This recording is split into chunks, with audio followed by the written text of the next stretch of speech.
Informasi lainnya, saudara, harga sejumlah barang kebutuhan pokok di Pasar Induk Lambar Aceh Besar hingga hari ini terpantau stabil.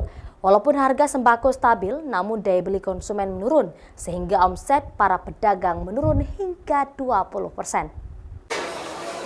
Pantauan di Pasar Induk Lambar Aceh Besar, harga sejumlah kebutuhan pokok seperti cabai merah, cabai rawit, bawang merah, serta kebutuhan pokok lainnya tetap stabil bila dibandingkan dengan beberapa pekan sebelumnya. Hal tersebut karena stok kebutuhan pokok banyak tersedia di pedagang.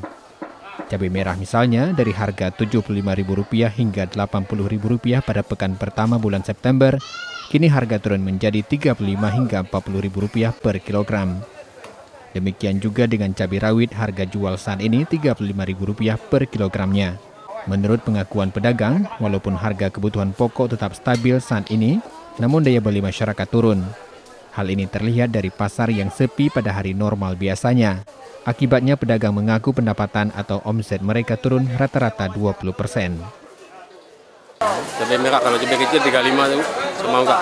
Kalau tomat 4.000, 3 kilo 10. Harga itu normal apa naik, Bang? Stabil, Bang. Stabil. Agak stabil ya? Stabilnya kenapa? Karena barang banyak atau gimana? Barang banyak, daya pembelian kurang. Daya beli masyarakat gimana, Bang? Kurang tuh, Bang. Kenapa, Bang? Karena sepi nih, Bang. Pedagang berharap daya beli masyarakat kembali meningkat tidak hanya pada akhir pekan saja, yaitu Sabtu dan Minggu. Namun pada hari normal biasanya pasar tetap ramai dengan pembeli dengan kondisi harga kebutuhan pokok yang stabil.